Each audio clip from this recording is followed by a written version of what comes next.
All righty, mamas. Welcome. Today we're doing our live Q&A, and I want you to raise your hand if back to school has you wanting to hide under the covers.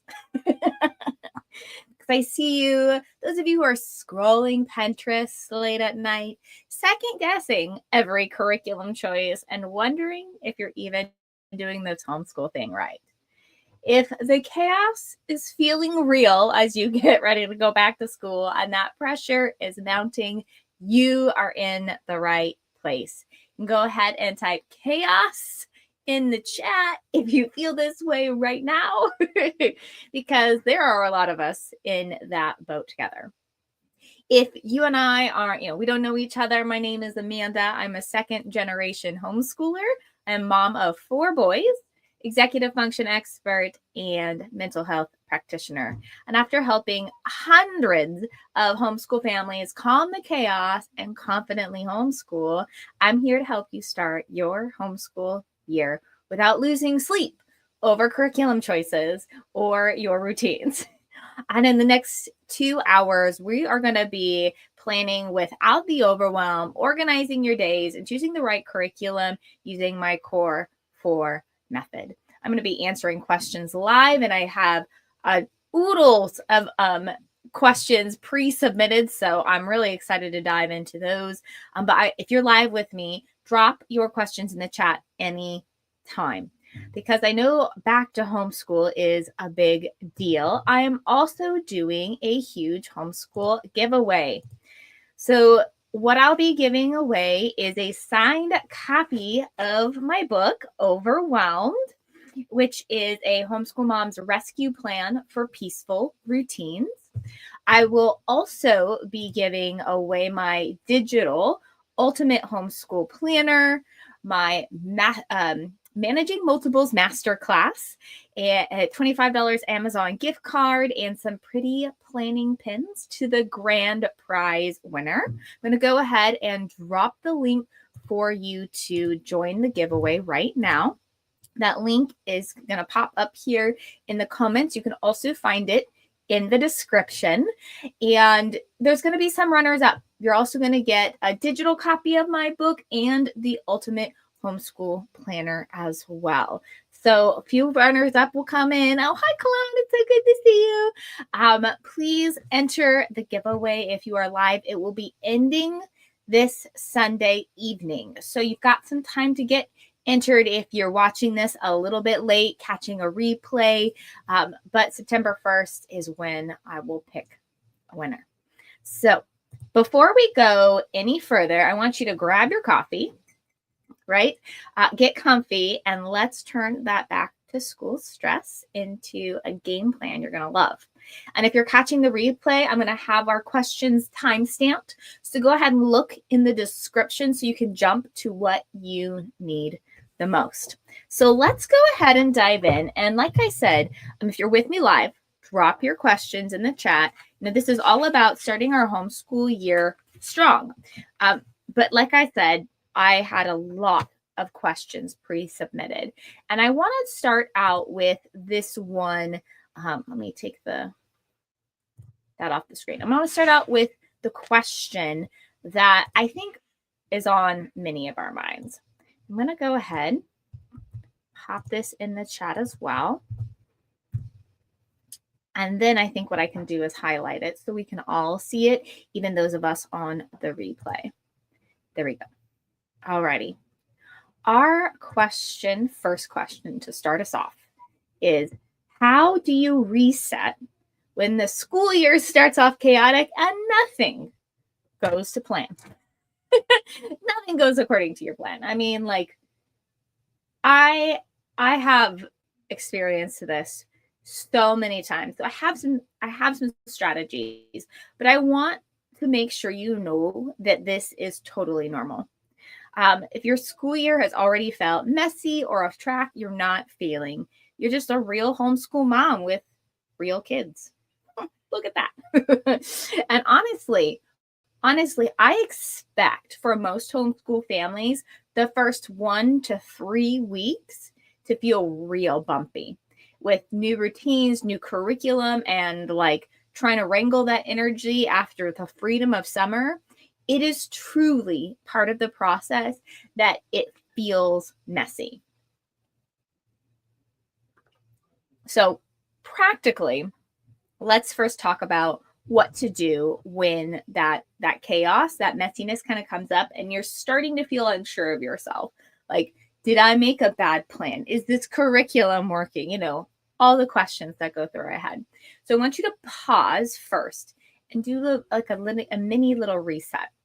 And I want you to stop pushing.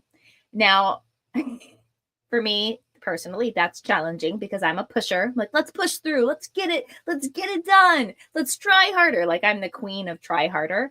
And it sometimes takes me where I want to go, but most of the time it does not. I'll probably share that story a little bit later. But literally stop trying to push through a bad day.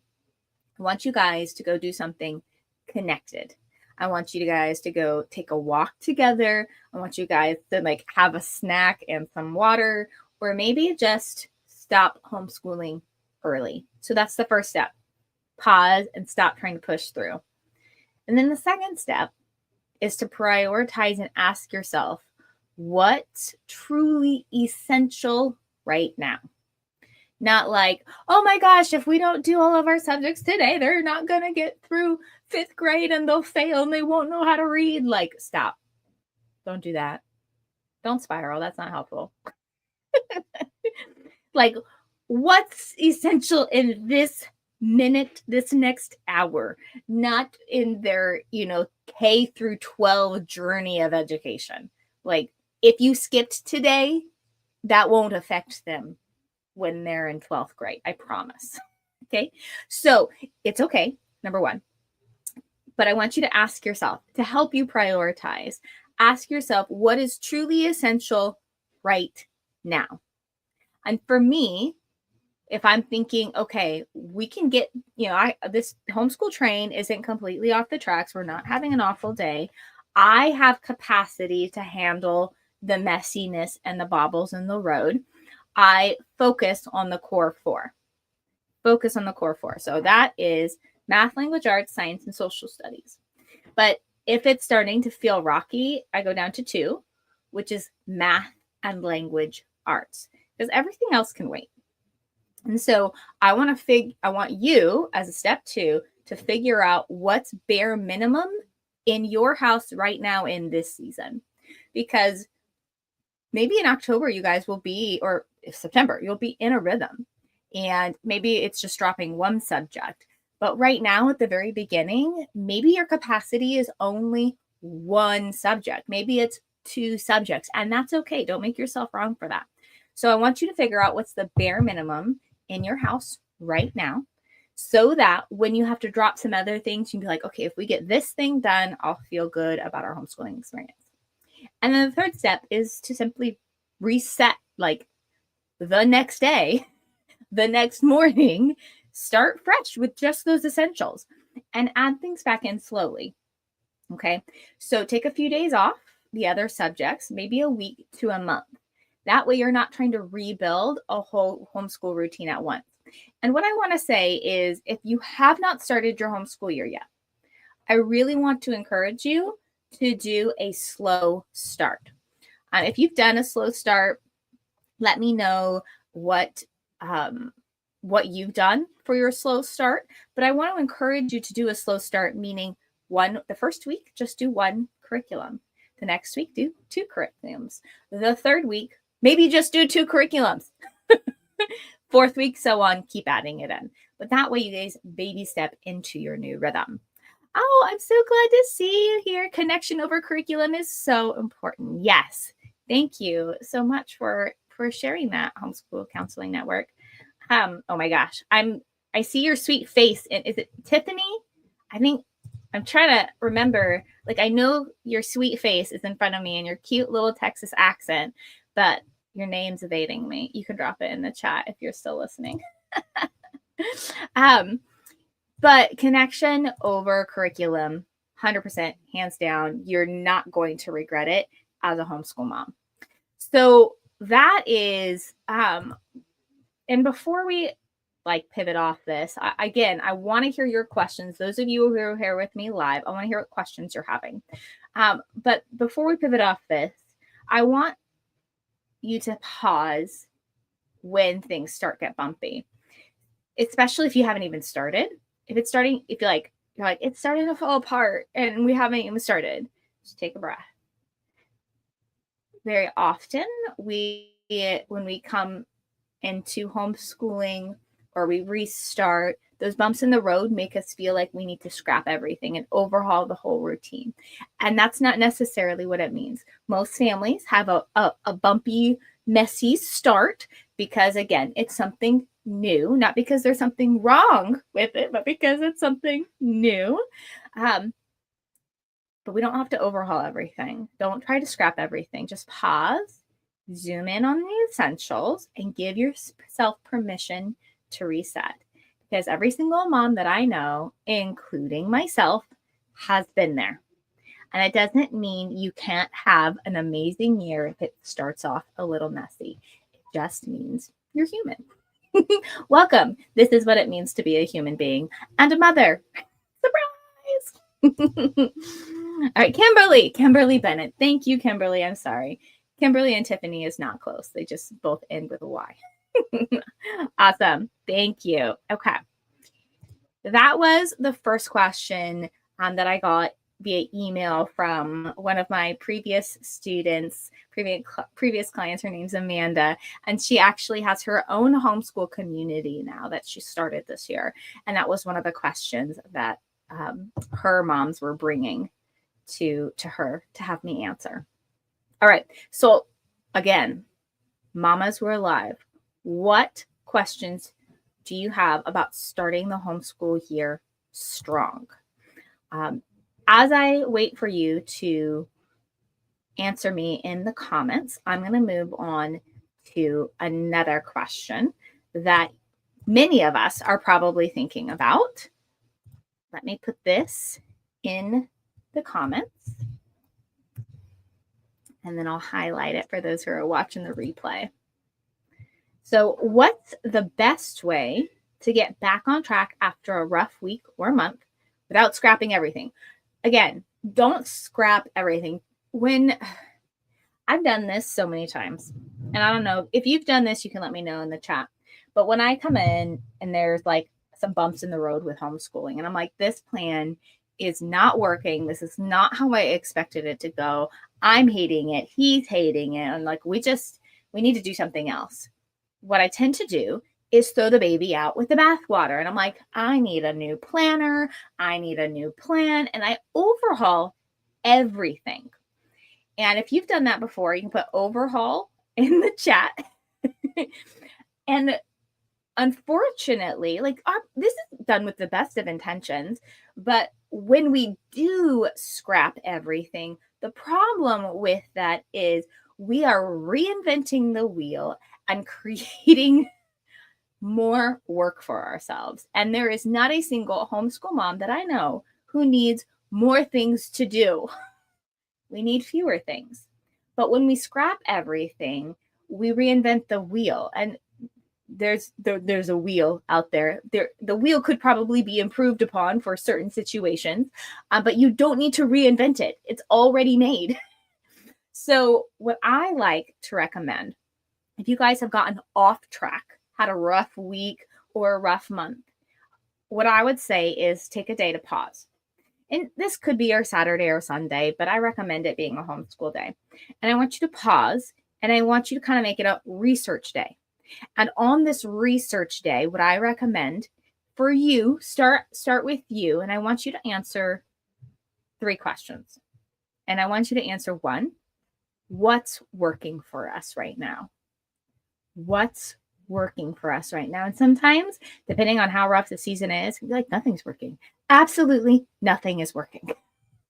Try to find one thing that is working for your family. It doesn't necessarily have to be homeschool related. It could be like, well, we go to our sports activity every day, and that's like something consistent we can rely on. Or we've got this group of friends that's absolutely amazing, and that's working for us right now. anything. What's working for you as a family right now? That's the first question. The second question is what's not working? And often that one's a lot easier to answer and will be a lot longer. Be like, this isn't working. This isn't working. This isn't working. And so after you do like your whole little brain dump of all the things that aren't working, I want you to pick one thing to change.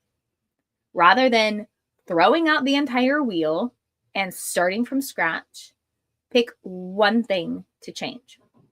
And then, because this is a homeschool day, and this, like, doing this is not just self-reflective, it's also like research-based, it's around goal setting. In SMART goals, we'll do this. So this actually still counts as school. I would probably put it under language arts and social studies. If I were like having to categorize this as a mom for, reporting, any kind of reporting, that's how I would categorize it. But I would then do that same process with my kids, right? Okay, honey, what's worked for you in the last week? Like, what have you enjoyed about homeschooling? They might say nothing. Okay, what have you enjoyed about our daily life? Well, I really like that gummy snack you've been giving me. Okay, great. Fabulous. We found something, right? And then you say, what's not working for you right now? What's some of those things that you really don't want to do? I don't want to do reading. I don't want to do writing. I don't want to write it down. And then see if what you want to work on and what they want to work on matches up. If it doesn't, see if you can come to some kind of compromise or working on both of them, like combining them so they can be worked on at the same time, but really thinking about the root of what's not working. And if your kiddo is giving you a lot of pushback about like reading and writing, well, that could be a telltale sign of a few things. Maybe they're struggling with reading because you as the mom have pushed it too early, or maybe we have an undiagnosed learning challenge, or maybe handwriting is physically painful, right? I hated as a kid, I hated writing things down. I hated coloring within the lines. Like that was so challenging for me. And I am so thankful my parents did not send me off to school because they would have like forced me to write. And all the way through high school, which I went to public high school, and college, my handwriting really struggled. I always joked, I'm like, I'm meant to be a doctor because you can't read my handwriting. Until I got motivated as an adult to check something off my bucket list, which was to have grandma kind of handwriting, the beautiful cursive, and be able to like write prettily. Like that was something I needed for a business I was starting and something I had always wanted to do. So when I got motivated as an adult, guess what? I created art with hand lettering that sold, and I taught other people how to do it. But I wasn't ready for that until I was like a 25-year-old adult, y'all.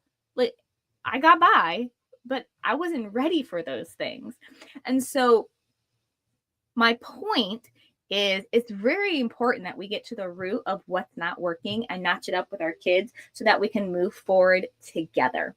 And when you figure out what's not working for you and your kid and you work with them, they actually have a lot of buy-in. Buy-in is what creates motivation to stay on board, to work with the plan, to not give you so much pushback because they feel like they have contributed to the plan. And very often, just being homeschool moms, and maybe you don't feel like a particularly organized person, that can be hard to do simply because I barely understand the plan. I can't explain it to my children nor have them put in their input. And that's just a skill that will come with time. There's a lot of things we can do to help you grow in that way because I'm an executive function expert, and there's a lot of it's a lot of working of the prefrontal cortex, which you might not have that skill, but we can grow it 100%. So there's a lot of reasons why it might be hard to include your kiddo, but the more you can include them in the plan, the more buy-in they'll have. Now, I'm going to pause before I wrap up this question because I want to make sure those of you who are just popping in, I want to make sure you do not miss the giveaway that I'm offering with those of you who are joining me live in a little bit post-session. I'm not closing the giveaway, which will be a signed copy of my book, Overwhelmed. my ultimate homeschool planner. It's a digital ultimate homeschool planner, along with some pretty pins, a $25 Amazon gift card, and a few other things for the grand prize winner. And there'll be some runner-up gifts as well. So if you haven't entered the giveaway, I just dropped the link in the comments, but you can also find it below in the description. It'll be closing September 1st. So if you're catching the replay, please enter and come on back. I want to hear questions from the moms of you who are live. Yes, of course. Love at Home Learning. Oh, I love that. What's your real name? Love at Home Learning. I'd love to know if we've met before. I don't recognize your YouTube name. Alrighty, so let's go ahead. I want to land the plane on this question for those of you who did just join me. So this question again, what's the best way to get back on track after a rough week or month without scrapping the whole plan? Do just a little tweak. Journal about what's working, what's not working, and then pick one thing you want to work on and do it with your kiddos. That way you begin to gently shift what's not working, which makes it sustainable and gives you really good feedback of like, did it work this week? Did it work the next week? Oh, this is starting to work for us. Hooray. Or this is definitely not. Let's reassess. So that's what I would highly recommend for anybody who's had a rough week or rough month, rough season, rough year. Alrighty, Haley. Oh, let's see. Awesome. Oh, cool. It's just the kids' YouTube name is all. Oh, got it. Awesome. Well, love it, Haley. It's great to have you on.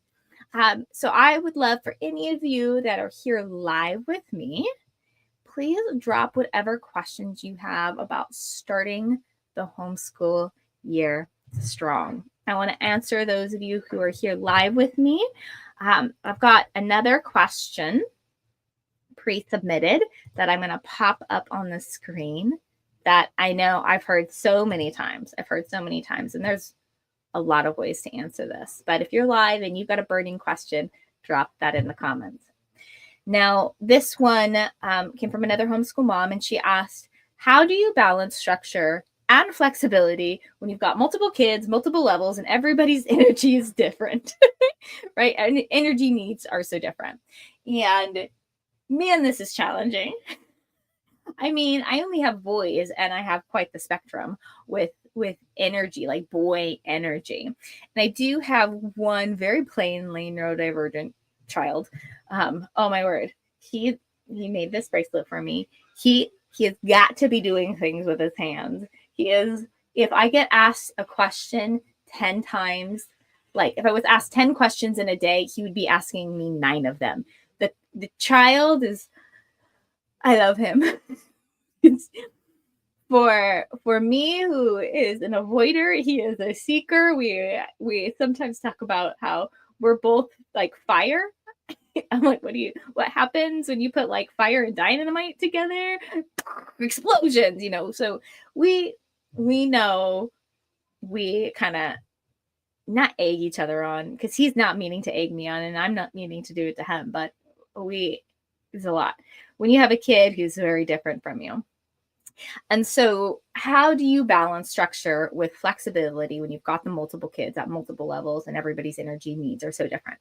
This is something moms of multiples, it just can be a real struggle of how we're going to balance this. And so in the grand prize giveaway, I'm gifting my Managing Multiples Masterclass.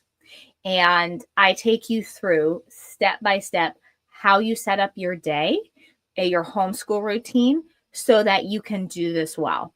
Because as somebody who's homeschooling 4 kids, I've got to find flexibility and structure to make sure everybody gets their needs met, not just academically, but emotionally and physically. And so one of the things I like to start off with is the core 4. And if you're a mom of many and you don't have a lot of strong readers, or you're just beginning, I really recommend you only focus on math and language arts. Just make this your focus. If you don't have strong readers yet, if you've got a lot of littles, right, or you're just beginning, I really want you to focus on math and language arts. This incorporates a lot of life skills. I want to peek at Haley, the advice you've given before about rolling things slowly and building up the desired amount of topics and areas of learning. Yes, absolute lifesaver and overwhelm for parents and kids. Love it. Yes. So thinking about then your time and who you're going to work with when. Now, I am at a stage, I have very strong readers, number one, except for my 5-year-old, who's obviously still learning. I have very strong readers. So I can have a lot of kids be working independently. Now, you don't have to have strong readers to be working independently, but you do need kiddos who are old enough to have developed focus. And so if you have kiddos that aren't strong readers and don't have good focus, okay, this is going to mean they require more of your time and effort and energy during the homeschool hours. And that's okay. You're not doing anything wrong. You're just bending and flexing to what your child needs. And when you lighten the load, then you can do a better job of these core. And you might be sitting there, saying, well, my state requires 12 different subjects. I think Washington, I'm in Oregon, but Washington, I think they have like 12 different subjects. But the key is they're talking about you offering 12 different subjects over the extent of their K through 12 education. And so you don't need to teach, the 6 or 12 different subjects that they're requiring you to teach all in the same year. You spread them out over their education. I live in a state that no subjects are required. We just have to test every couple of years. So it's very different in my state. So we don't need to do that. I don't need to report anything. If you need to report a certain amount of hours for the core subjects and a certain amount of hours for the electives, that's where you and I could talk personally, and I can coach you on how to take what you guys are already doing and write it in a way that you can present it to your state and show that they really are fulfilling core hours and elective hours in just doing life. There's a lot of flexibility in them. But what I want to say is, again, language arts, math. And what I want you to do is that structure and that flexibility. I want you to think about your time and who you need to work with first, which is usually the younger kiddos. So work with the younger kiddos first. If you can, if you've got kids close in reading level, pair them together. If you don't, that's okay. Let's say you have a really a much older kiddo. Some families have a really large age gap. Have an older kiddo take care of the younger kiddo. Or even my middles, sometimes they'll play when they were younger, they would play together while I worked with my oldest. Have siblings play together, right? So you've got to learn to manage your time in a way where you know what you're doing and then what each child is doing. And I teach you how to do that in the Managing Multiples Masterclass, which is what I'm giving, one of the things I'm giving away to the grand prize winner for our giveaway today. But it's got to be clearly laid out, because in those moments where you're managing multiples, if you're also trying to decide on what curriculum should we do, how long should we do this, and then so-and-so starts crying, this child needs a diaper change, and you just can't get that kid you're trying to work with to focus, it's like your brain, it hit a wall and it's spaghetti all over. It's ugly and messy. So we really have to plan it out in a way. And I show you very detailed in that masterclass how to do it. So I really recommend entering the giveaway if that's something you need help with. But I would say structure, pick the 2 core subjects, and then map out what you're doing with each child and what each child is doing when you're working with another one. And then group what you can. For example, my kiddos, again, any mama just joining us, please drop your questions about how to start the homeschool year strong in the chat. I want to answer your questions. But when we're grouping homeschool subjects together, science can be an easy one to group together. So can social studies, especially if it's some kind of read aloud. But this year, my 3 oldest, I'm grouping together in language arts. And basically what we're doing is different writing styles and they get to pick the topic, and the length of the essay depends on their age and stage. So my oldest, who's almost 13, he is going to be writing 7+ paragraph essays. He'll probably, the more lean into like research style papers. We'll probably start some MLA citation this year, which if you remember that from high school is like such a drag. But we'll probably start leaning into that. We're also going to be leaning into Greek and Latin roots.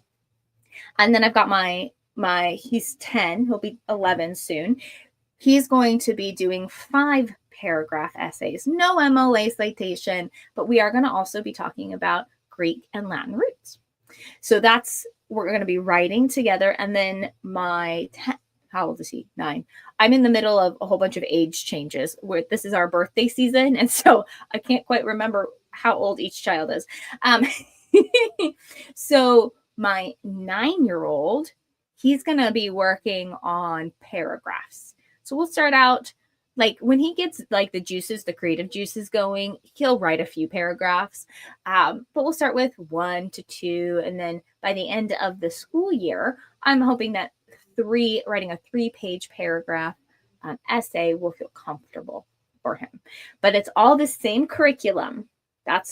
We're doing all the same curriculum. I'll teach them together, give them each their expertise. Like what are you gonna pick? Go over, this is how we build an essay together, and then they get to go and do it themselves.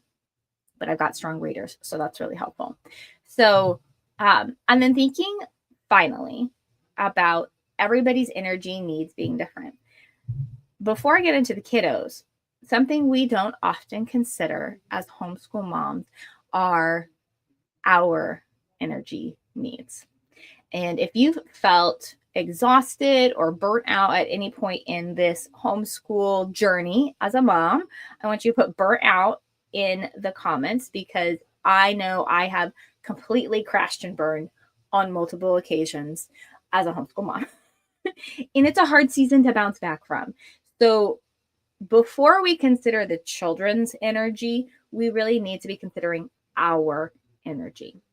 And it's okay to have light days when you're not feeling it. So just focus on the 2 things, or maybe you just focus on math instead of math and language arts on hard days. Like I know when I'm in a certain point in my cycle, I'm going to need to take like 3 naps that day, right?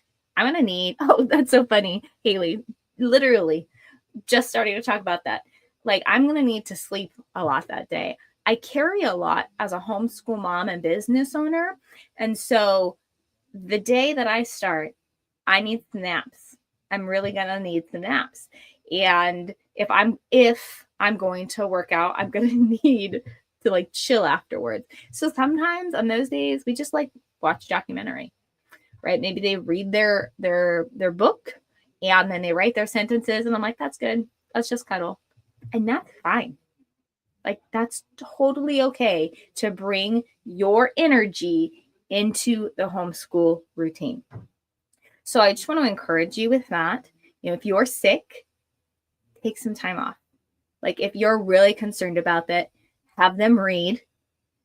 If they can do math on their own, have them do math and then watch some documentaries. That's fine. Like it's okay. If your kids are past the point, like where you can send them into another room and not worry that they're going to die, go take a nap. It'll be fine. I love that you're doing that, Haley. Yeah, it's really important because as homeschool moms, we carry a lot. And as the leader of our homeschool, we need to take care of us first so that we can then support everybody else in their needs. So it's okay to adjust. So thinking about our kiddos' energy needs when they're so different, because I have one kiddo who is very relaxed and will daydream if he doesn't keep himself moving. And what we've done for him, because he'll get distracted and lose focus, and I'm like, where have you been for the last 10 minutes? I don't know what I was thinking. Okay, that's all right. I mean, you're 10. I'm like, what am I doing?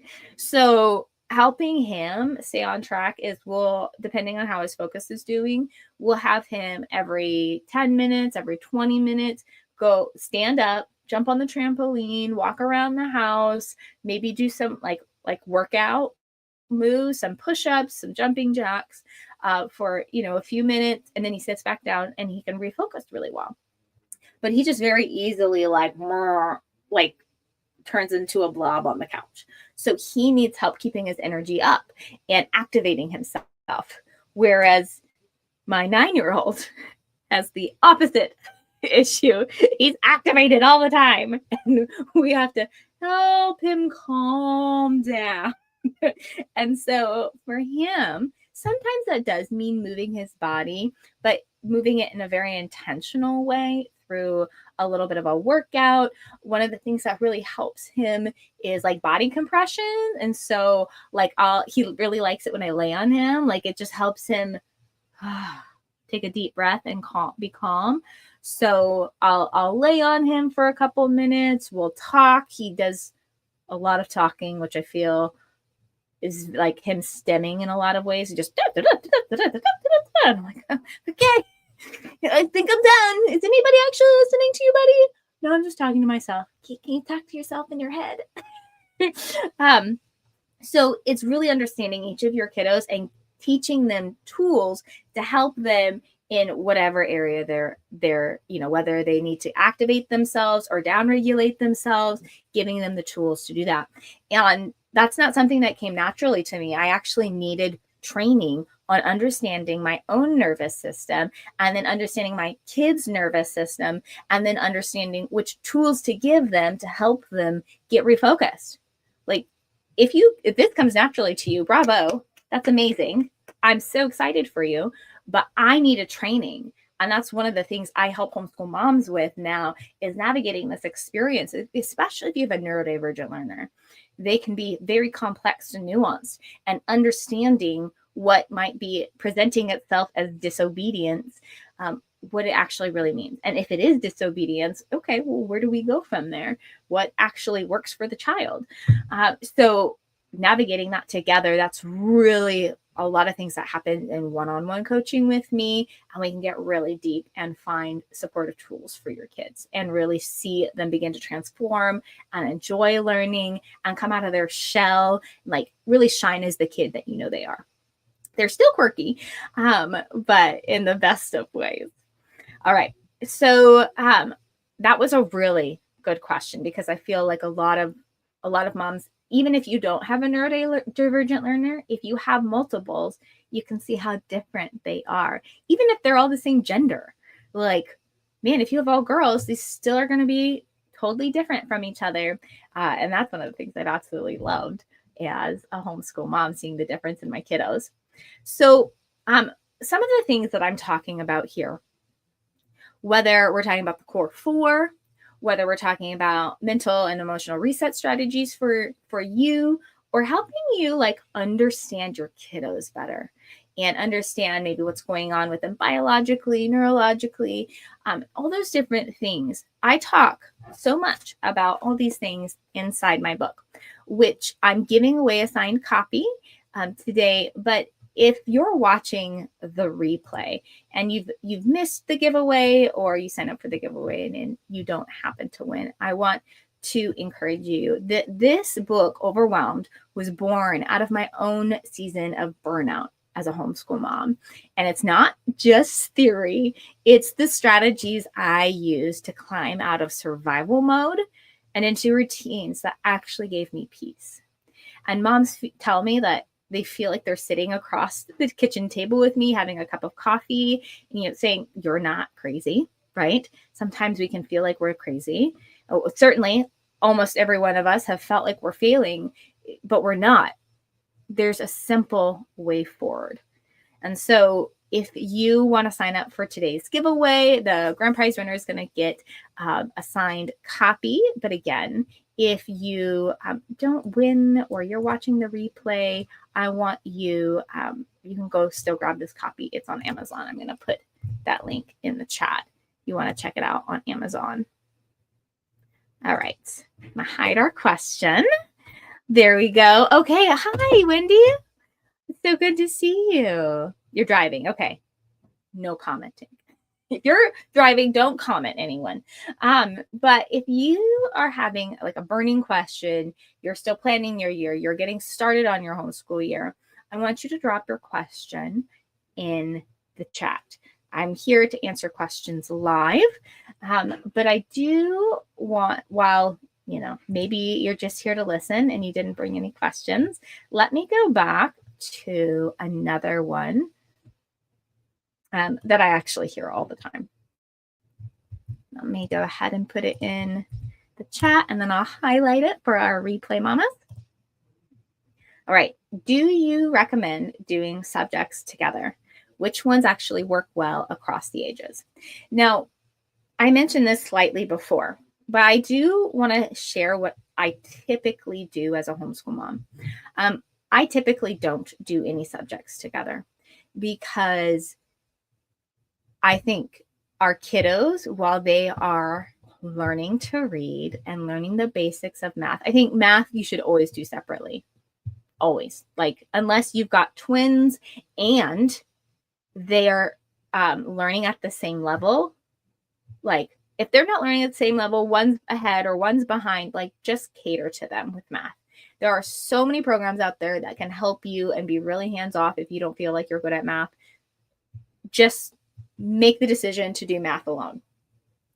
However, while our kids are learning to read, I think it is very important for us to cater to where they're at in their reading journey, especially if you have a kiddo that's either struggling with reading or just like doesn't love reading. And I will be honest, I was one of those kids that just didn't love reading. I just didn't love reading. I loved my dad reading to me. I still remember multiple times I'd be like, Daddy, just one more chapter. And he's like, okay, just one more chapter. And he would almost always say yes. But I loved it when he read to me. Now, I definitely enjoy reading books as an adult. I love learning. So I actually don't read fiction. I maybe at some point in my life, it'll feel like something I want to read. I'll watch like Star Wars. I don't want to read a Star Wars novel. Like, I'll watch Marvel. But I don't want to read a Marvel book. I don't know. I just am not a fiction girl. So I read a lot of nonfiction. But I didn't love reading as a kid. I loved being read to. And I developed a love of learning and a love of reading by my dad catering to me. I don't remember ever sitting and reading a book as a little girl. Like, I can't read one in the car because I get car sick. But I just did it. I'd go outside and play. I was a mover and shaker. I am very neurodivergent, and might partly be because my dad's deaf. It might partly because I was homeschooled. Maybe it's just because I was born this way. I don't know. But I did not sit and read. I was always on the go as a kid. And so when our kids don't love reading or struggle to learn how to read, because some kids, man, they have it rough with dyslexia or just different things. Cater to them. Help them love learning. Help them love reading by catering to them. Now, like I said before, I am doing my 3 oldest children's language arts together. And I feel I've chosen this one because I am shorter on time because of business. Second, all of them love reading and are strong readers. So we are past the point for these 3 older children of like, oh, I'm worried about them not reading well or not enjoying. Like, they all love reading. They spend hours reading. Like, this last trip, we just a couple weeks ago drove to Idaho. We're in Oregon, and we're from Idaho. And we had like an 8.5-hour drive.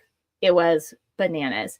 And like, my 5-year-old was the one who asked when we were going to be there the most. But the rest of the time, like, my kids are enjoying reading. Like, the last hour, we did get a little loopy and we were singing some songs together just to like get through it. However, most of that time they were enjoying reading. And so I'm well past them needing help, well past them loving, like being worried that they're not going to love it. They love reading. So now I'm at this point in my journey where we can all learn how to write essays in an age appropriate way. We can all talk about the same topic or the same style of essay, and they can do it according to their age and stage and their preferred topic. So normally I wouldn't recommend lumping language arts together until you've hit that stage with your kiddos. Until then, keep it separate. And then, I mean, I'm a part of, my kids are just science nerds. And I've said this a lot of times. They are just science nerds. And they could do all the same science subject, but they would very quickly lose interest because it would be boring to them. It wouldn't go deep enough, or they would get over it and want to do something else. And so they all have their own science curriculum because they are just nerdy little things and they love learning. So I don't do science together. However, when my oldest does dissections, we all come and watch and participate. We think that's pretty cool. But outside of that, they all have their own curriculum, and that's just the way it works for us. However, social studies is a really good one to do something like notebooking with. So let me take a minute and do notebooking to answer this question. And again, if you're just joining me live, I am hosting a giveaway. And in the giveaway, I'm sharing my assigned copy of my book, Overwhelmed, my digital ultimate homeschooling planner, and a few other things, Amazon gift card, and my Managing Multiples Masterclass, which I think would help a lot of moms. And then I have some runner-up prizes where you'll still get the book digitally and the Ultimate Homeschool Planner digitally. So I just dropped that link in the comments. Please click it and go enter if you haven't entered yet. It'll be closing on Sunday. All right, so thinking again about social studies and notebooking. If you've ever heard of notebooking, put notebook in the comments. But this was a concept I had never run into as a homeschooler, partly because I didn't like drawing, I didn't like writing, and I didn't sit. So it wasn't a good fit for me as a homeschooled kid. However, just a sec. Gotta have some coffee. With notebooking, what you can do is you can teach language arts. You could, don't do it with math, please. Language arts, science, or social studies. You could do some kind of read aloud or group teaching, a unit study, Oregon Trail, like anything like that. And what your kids do is they each have a notebook and they're either taking notes or drawing regarding what you said, especially something that is, if you're talking about the biology of an animal, maybe it's like a picture of a dog and you can show like the inside pieces of the dog. And as you're talking, your kid could be like drawing the insides of a dog. My boys would be super into that. Or let's say like even my 5-year-old can participate if I'm teaching about how to, I don't know, what would I be teaching? Like if I'm talking about the Oregon Trail, right? He could do a covered wagon while my oldest could be taking notes, and my, middle ones could be taking notes as well, and kind of drawing. My 9-year-old would definitely be drawing. He likes to draw. But basically, whatever their age and stage is at, while you read aloud, unit study, anything like that, even a documentary, you could have them do that. You don't even have to be doing the reading. They're taking notes or they're drawing. And this is a great way to practice handwriting. This is a great way for them to learn how to draw, a great way for them to learn how to like listen and take notes, because let's be honest, that is a massive skill. That's a massive skill. And I will say, I'll go on a tangent here in just a second. Oh, good. I'm so glad you like notebooking, Haley. I will say notebooking, what was I going to say about it? it's a really simple way to hit multiple subjects at the same time. You're always hitting language arts while you're doing notebooking. And it can also be science and history based. So it can be really good for filling those core hours you might have, or anything you might need to submit to your state that my kids are doing the work. Here's a picture. Notebooking is great. Now, side tangent, taking notes. How many of you feel like you are good note takers? I want to see yes or no in the chat. If you feel like you're a good note taker, you can say yes. If you're not, you don't feel like a good note taker, say no. But this is the skill that I realized I had to develop in high school, because I struggle hearing information auditorily. And I'm pretty sure I have an auditory processing disorder. And my husband's like, no, you don't. The other day, he's like, I want to take you to that new restaurant, Si Senor. And my brain went, oh, he said, I want to take you to that new Mexican restaurant, Si Senor. And I went, he wants to take me to a new Mexican restaurant called Cici Noir? That Cici Noir, that sounds French. That's not a Mexican restaurant. And then, as I'm thinking about this, I'm sure I looked very confused on my face. I see the Si Senor little froggy logo on the side of the freeway that I pass multiple times a week. And I went, oh, you want to take me to Si Senor? And he was like, yeah. I was like, oh, when you said it, I heard Cici Noir. He was like, oh, maybe you do have an auditory processing disorder. I said, yeah, I think I do. Anyway, so that was a skill I had to learn in high school, because I was like, it was either I was going to die because I wouldn't be able to study. I couldn't like hold on to what the teacher was saying. In my brain, I had to write things down. And that part of my learning style is reading, writing, learning style. Plus, I'm also a visual learner. And so I've noticed that many kids aren't naturally talented at taking notes. I want to pop over here what Donica said. Hi, Donica. It's so good to see you. I don't know what it's called, but I've been doing that. We have an IEP plan, so it still helps. I'm a good note taker. Awesome. So what I've noticed is if you're reading, writing kind of learning style, note taking becomes easier for you. However, if you're not a reading, writing, learning style, if you're an auditory learner, if you're a visual learner, there's another kind of learning style. I can't remember it right now. But it can be a challenge. It's a challenge if your kid reads something, right? They read a book, and then you go, oh, what did you learn? And they're like, what do you remember? Like, okay, write me one sentence summary. That is so many skills happening in the brain at once. And I think as homeschoolers, we don't have a lot of opportunities to give our kids note-taking skills. And I think learning how to take notes is a very, very valuable skill to give our children. Like, it's a life skill. And so what I want to say is, number one, notebooking helps them do this. Number two, if you get your child a very good video science curriculum, either from Greg Landry, so look him up, Greg Landry, or Journey Homeschool Academy, they will teach your child how to take notes through science. They're both science curriculum creators. They're both Christian. We've used both. We've done live classes with Greg. We've done pre-recorded classes with Greg and Journey Homeschool Academy. We've loved them. Number one, they are fabulous. But they teach you how to take notes in their class.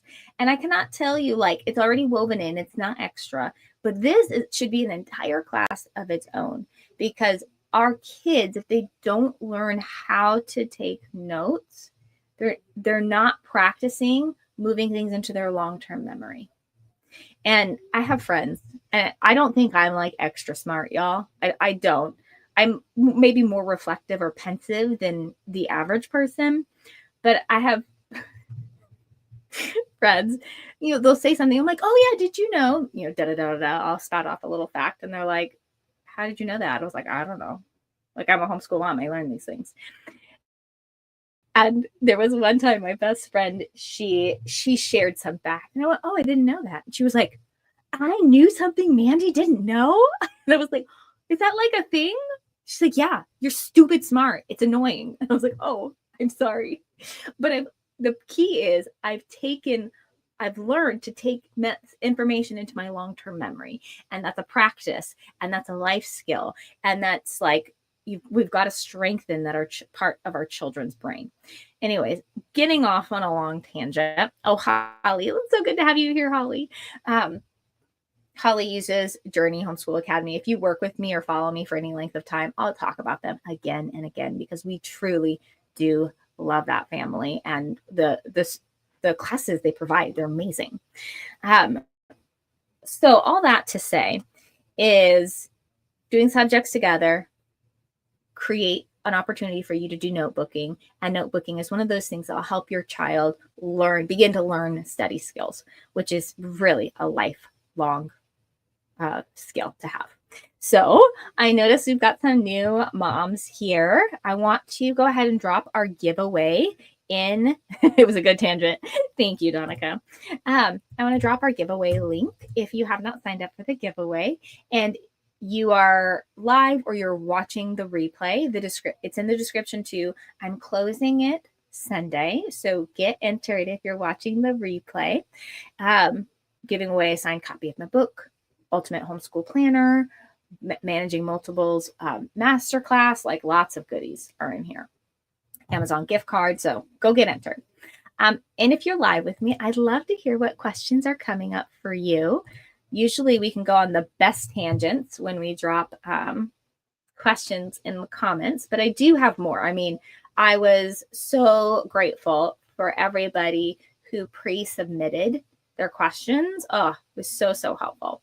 So let me look here. Oh, this one actually talks about learning styles. Okay. Let me copy and paste this one.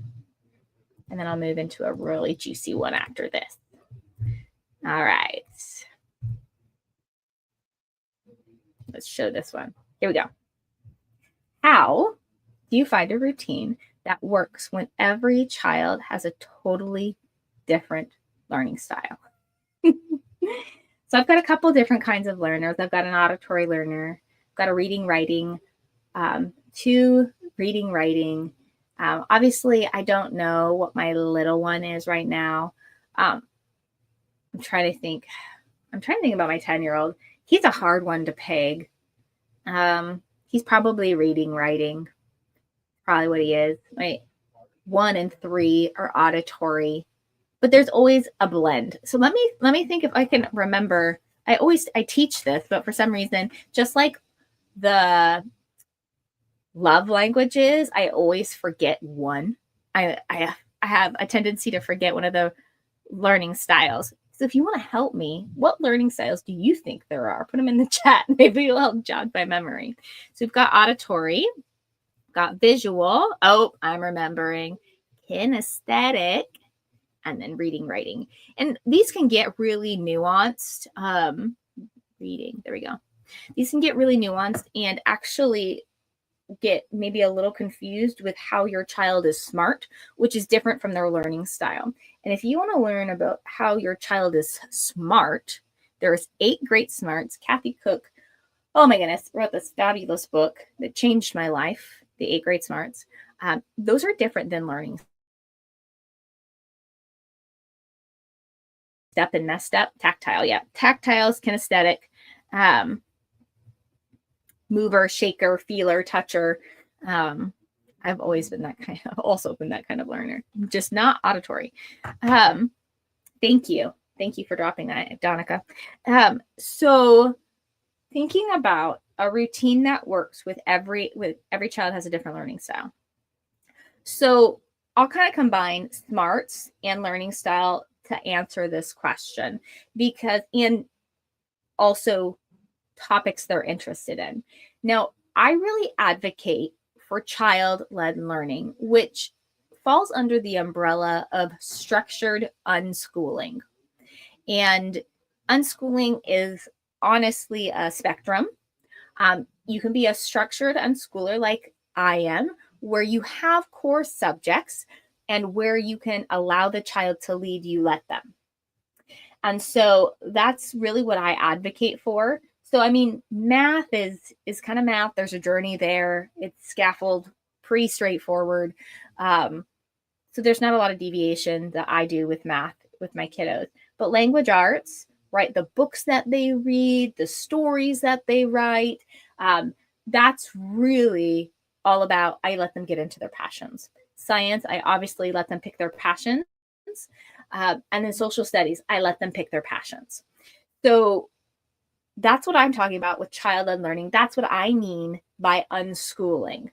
And then the other side of the spectrum is radical unschooling, where you don't parent, you just act as a guide, and you're just there for questions, which personally, I honestly think is on the side of negligence as far as parenting goes. So I do not advocate for that. When your child begins to enter the teen years and they're becoming an adult and they need to learn how to do that, that's fine. But if you've got an 8-year-old, do not radically unschool them. They need you. That's why you're there. Okay, I won't get off on that tangent any further. So structured unschooling, child-led learning. I like to call it child-led learning. It doesn't have such a abrasive feel. Some people don't like the word unschooling, which is fine, but it's really the same thing. So child-led learning. And when we allow for child-led learning in language arts, science and social studies, we can also adapt how they're learning, what they've chosen to their learning style. And when we're only focusing on 4 core or maybe 3 or maybe 2 subjects, it's a lot easier to adapt to a child learning style than if you're trying to do 6 to 8 subjects for each kid.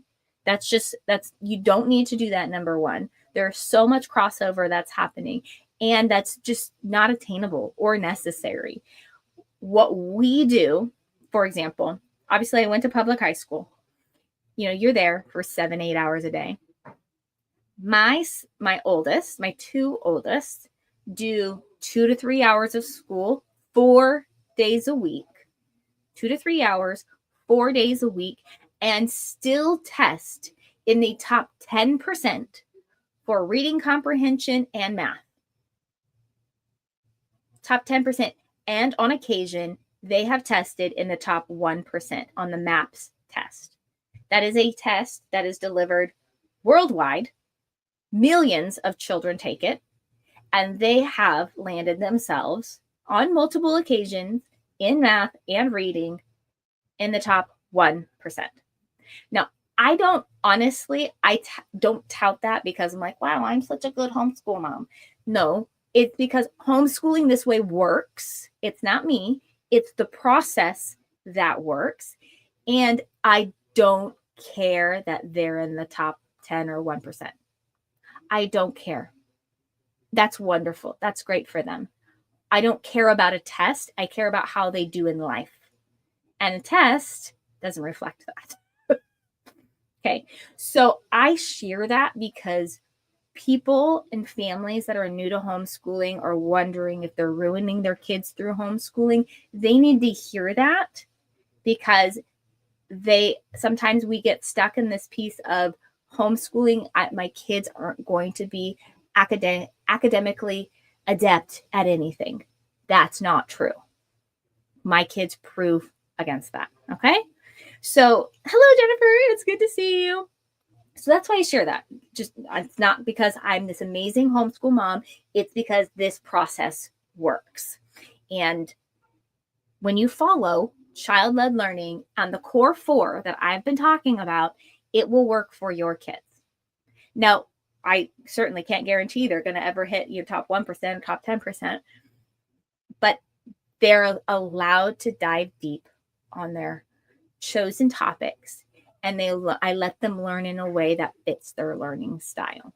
So if they are tactile, oh, good. I'm so glad. I'm so glad. That's awesome, Donica.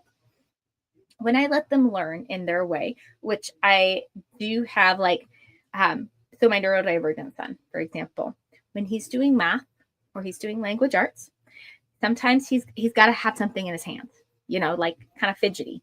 Or I have like a boogie board. I have the boogie board, balance board. That's what they're called. I'll have a balance board. He's sitting in a chair, but he has a balance board and he's balancing like just his feet on it. He's seated, but he can wiggle his feet. That helps him stay focused.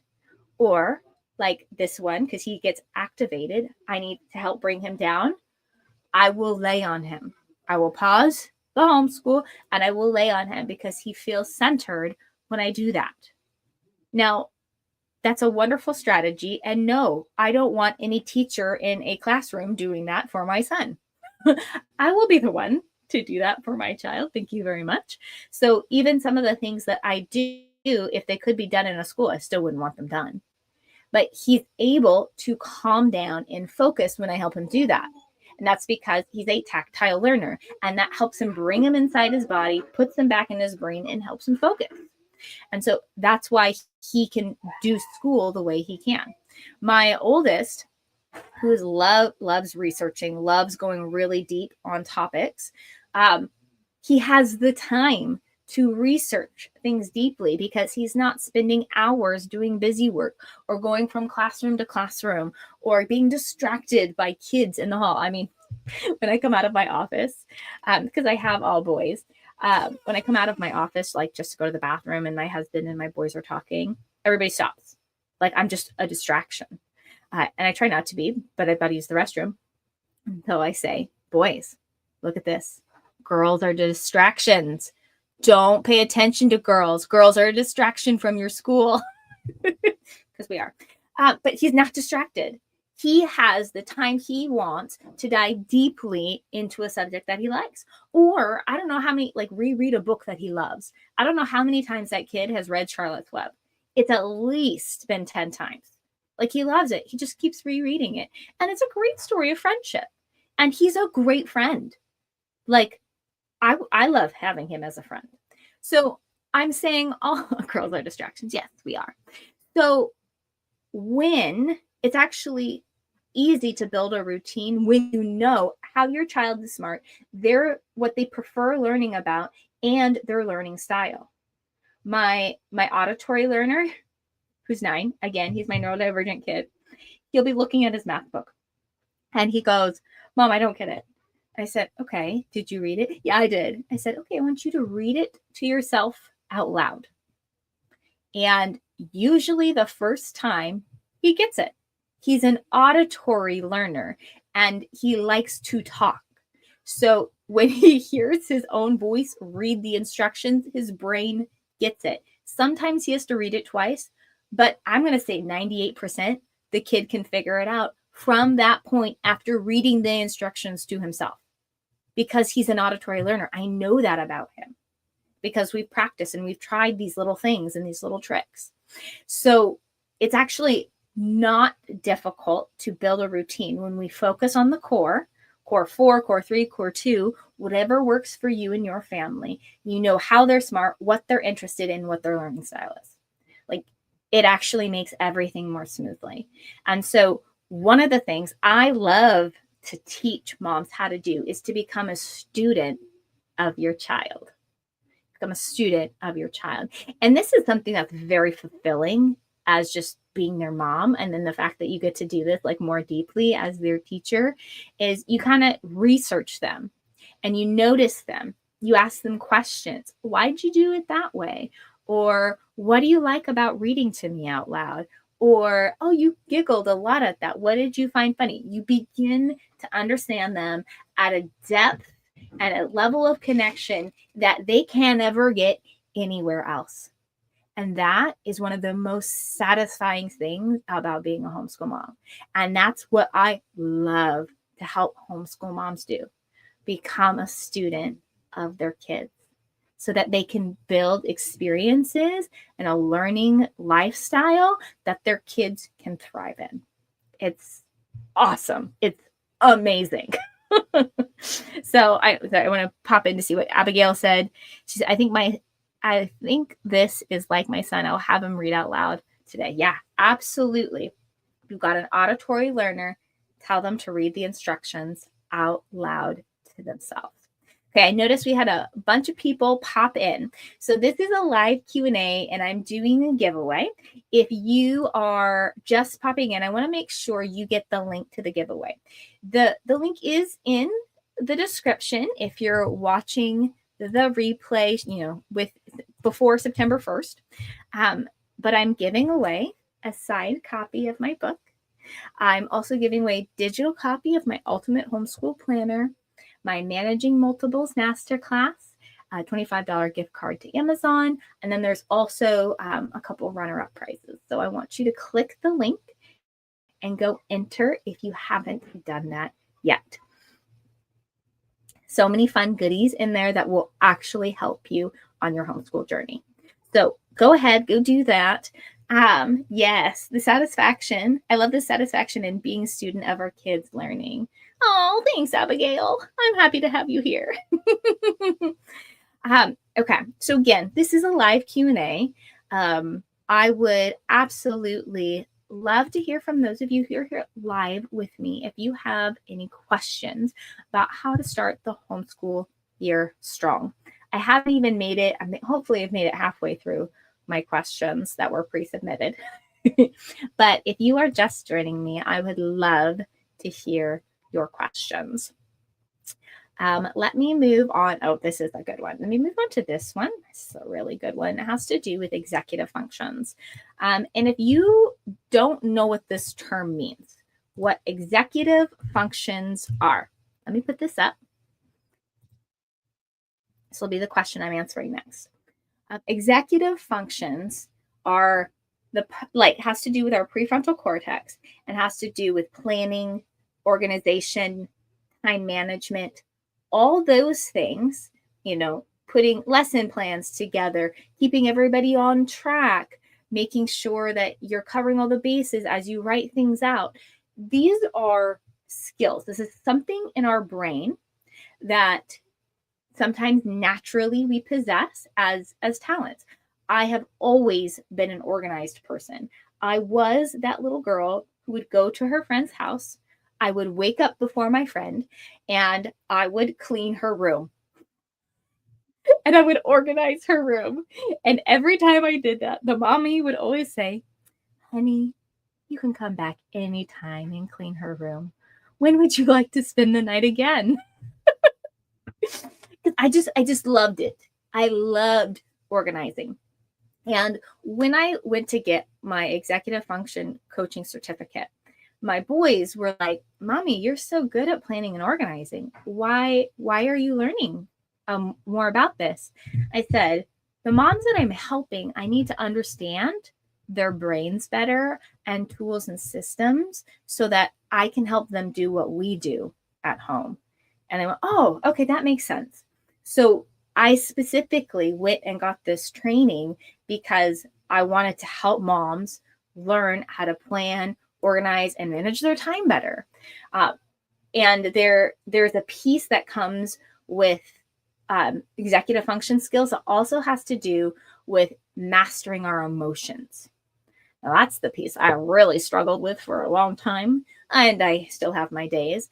But I feel like emotional strategies and emotional reset techniques, that's also why I'm a mental health practitioner. Now, I needed to take that class for me and learn about my nervous system for me. And then I reteach how I've used that as a mom. And so this question comes again from my friend Amanda, who has a homeschool moms community as well. She has ADHD.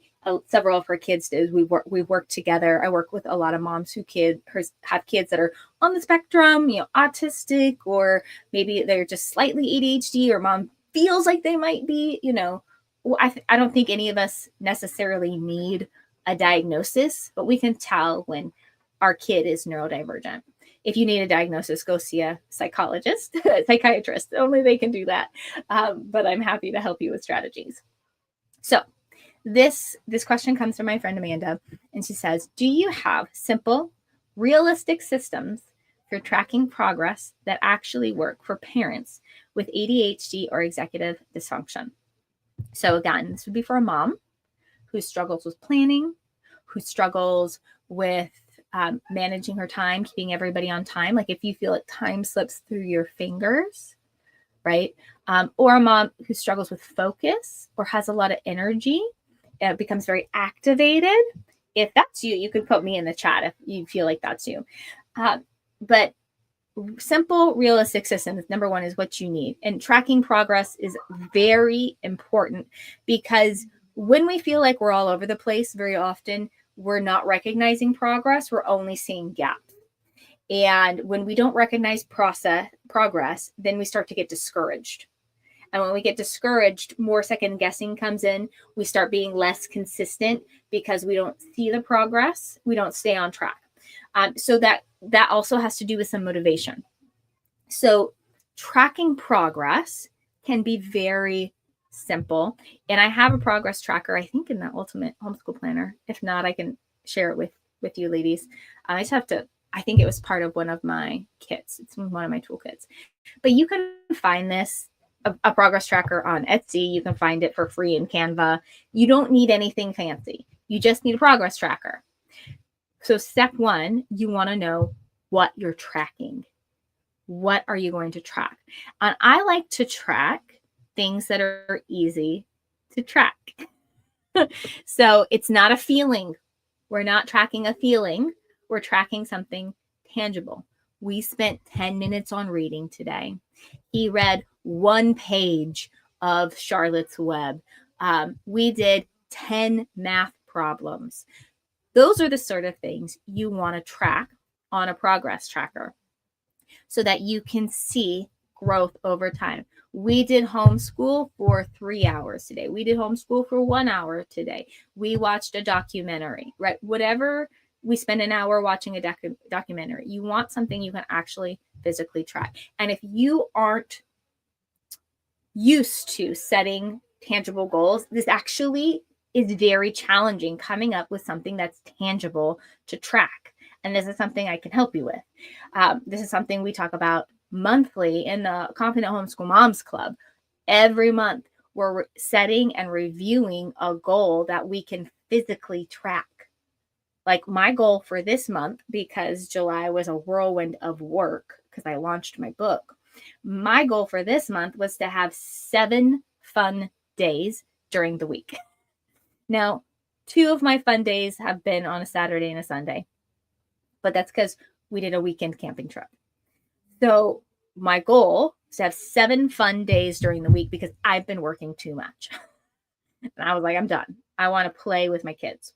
So tomorrow, we're supposed to have a fun day. We're going to go to the beach. And then this Friday, we're also going to have a fun day.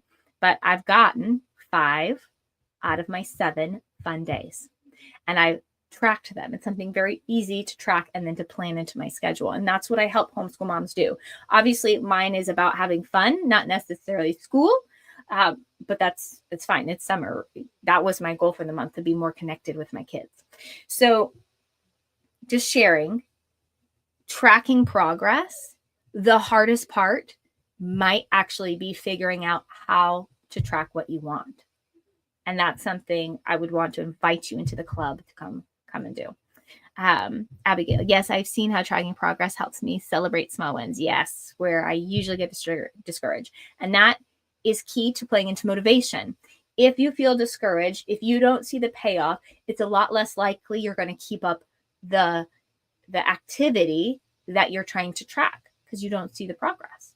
So just that's a side note, because motivation plays into executive function. So simple tracker, get a free one, get a cute one off Etsy, doesn't matter. Step one, figure out something tangible to track. Step 2, here's the second hardest part for often homeschool parents with ADHD or executive dysfunction. Remembering to track it.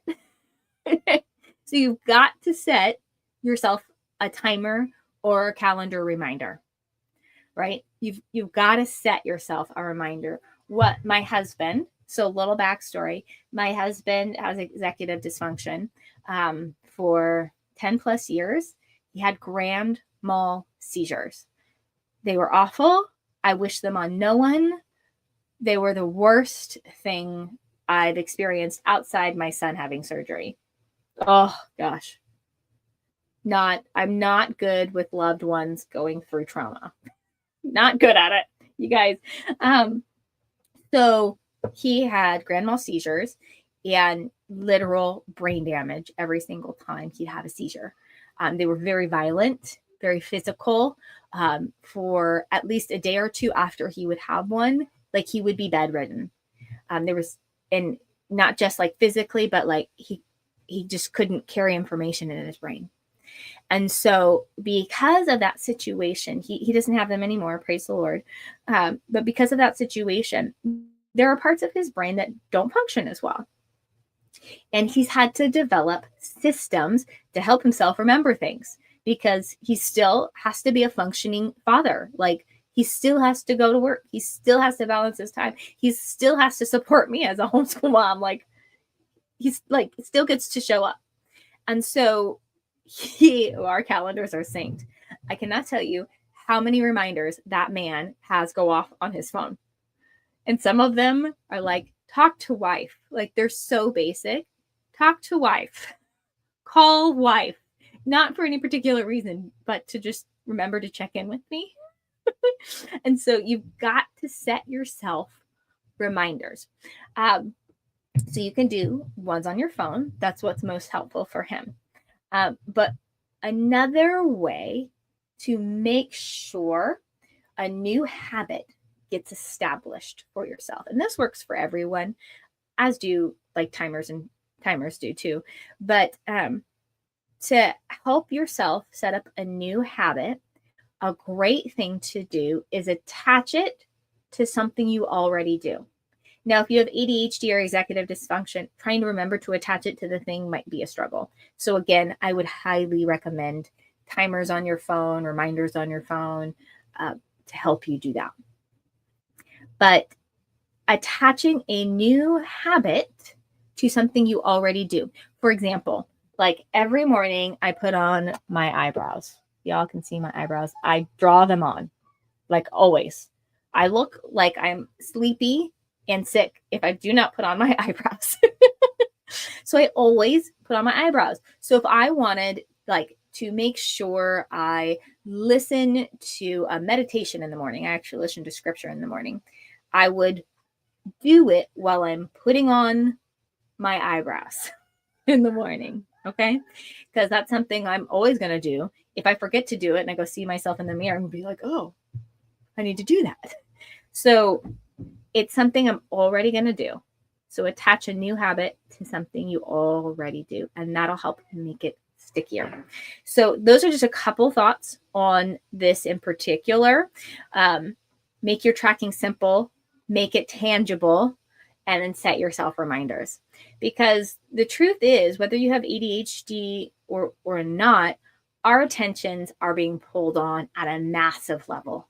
A massive level. We've got notifications on our phone. We've got, email. We've got text message. We've got people calling us. Like it's insane the amount of information and notifications we have coming at us at this day and age.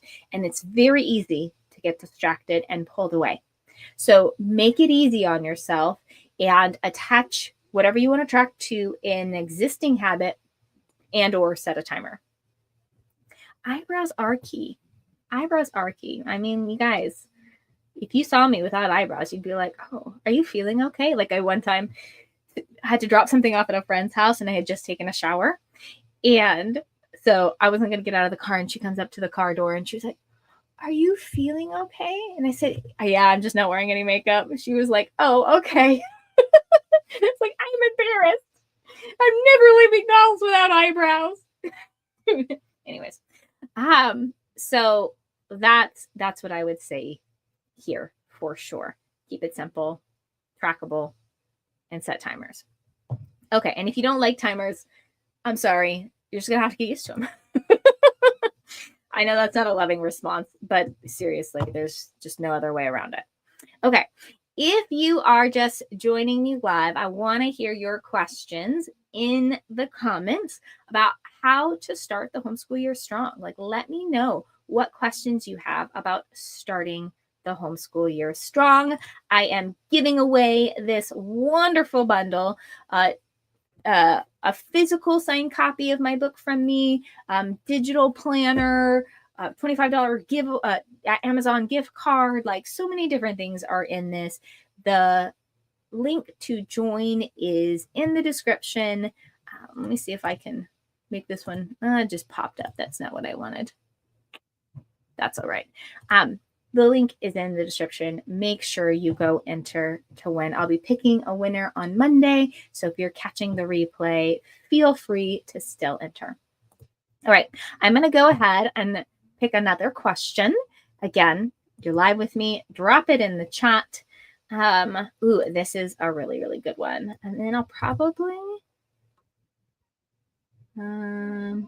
probably do like some quick ones after this. We've had a lot of great tangents on this call. It's not a call, live Q&A. All right, so here's our next question.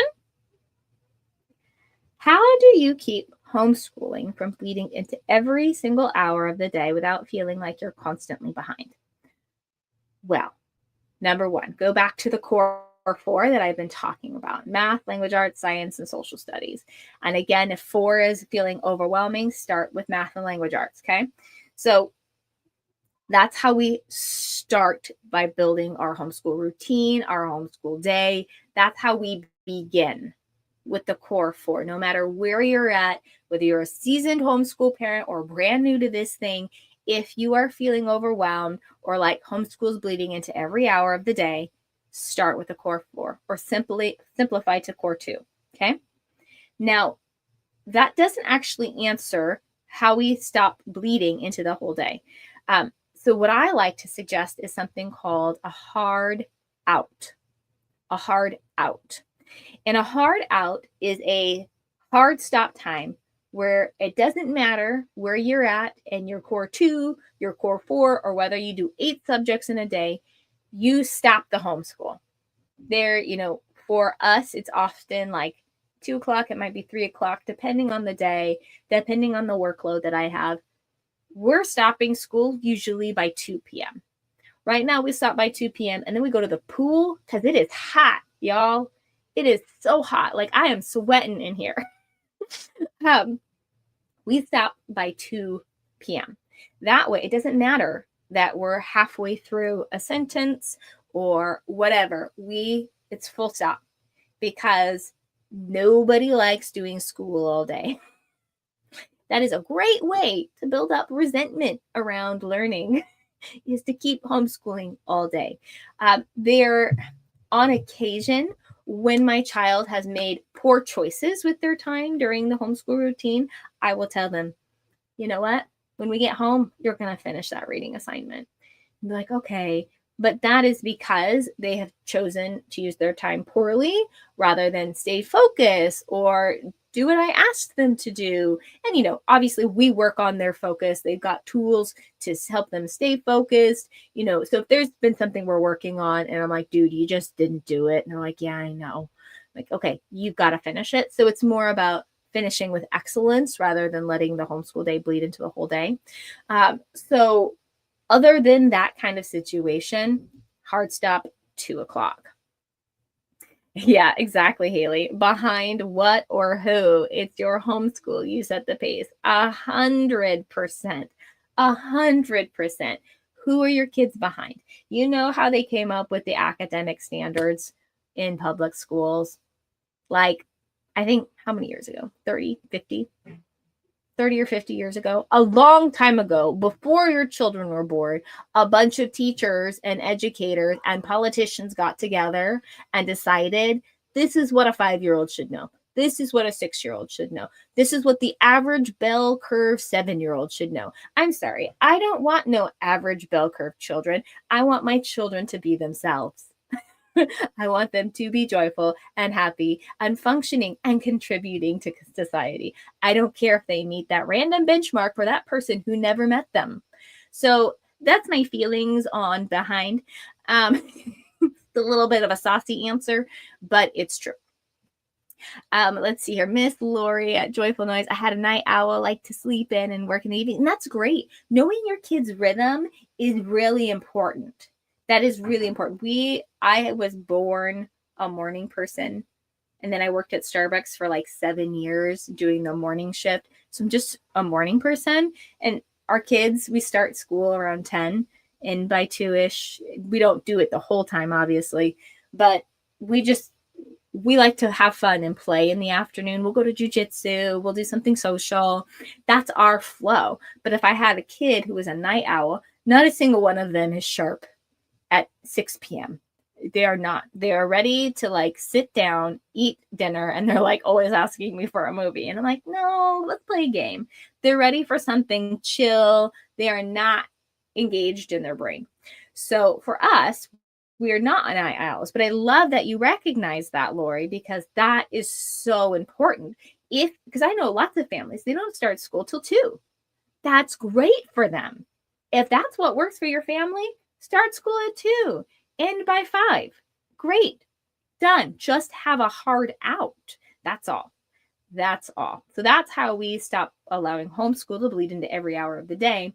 And again, that feeling behind, you're probably going to feel that, especially if you have a child who is not keeping up with the public school benchmarks. And that's okay. I have met so many homeschool moms that, like their kids are my age now. And they'll be like, yeah, little Johnny was like 10 years old and couldn't read. And I was really worried about him. But when we hit 12, like I got a book, I got him, Where the Red Fern Grows or something. And he really wanted to read it. So he taught himself to read. And we often worry, especially when it comes to reading, and as homeschool moms, like we're doing something wrong and how it'll reflect on us if our kids are behind. And it doesn't matter how it reflects on you. I'm just going to say that. It doesn't matter how it reflects on you. What matters is that your kid loves learning, is making progress, and feels confident. That's what matters. Honestly, that's what matters. If they believe in themselves, they will keep trying. We read this story. He's a outdoor humorist. His name is Patrick McManus. He's passed away, but he joked that I think it was like his 4th grade teacher. She was like, I'm going to teach you to read. I'm going to teach you literacy or I'll die. And what book did she give him? She gave him a book and he taught himself how to read. Huckleberry Finn. She gave him that book and he's like, well, I want to read it. I want to be on the river making rafts. And so he taught himself to read. My very close friend, one of my best friends, she was homeschooled until she was about 10 or 11. And that's because she couldn't read. Her mom homeschooled her because she couldn't read. And she didn't want her daughter being put in a special ed class. She wasn't like cognitively slow. She just couldn't read yet. And then one day when she was 10 years old, she just started reading. And her mom was like, oh, I feel so relieved. And she's like an amazing powerhouse of a woman.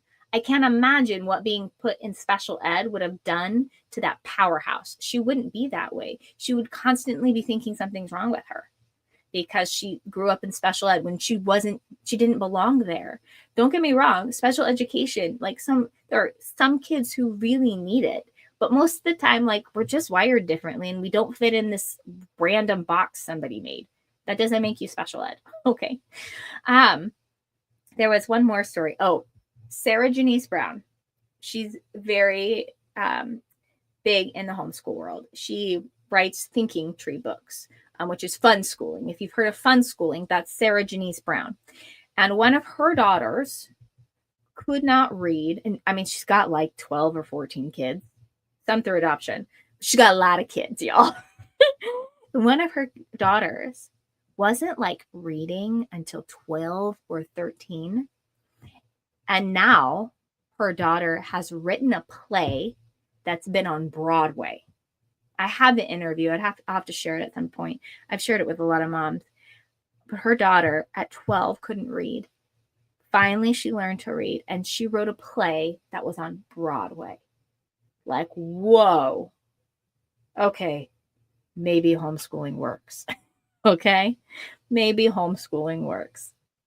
All right, Abigail, I think reverse planning helps too. If recognizing what we did do, I don't feel behind. That is a really good point. Thank you for bringing that up, Abigail. Reverse planning is a great strategy. I have one of my former clients from my Heart Smart program. I'm actually coaching her on the business aspect, and she's all about reverse planning.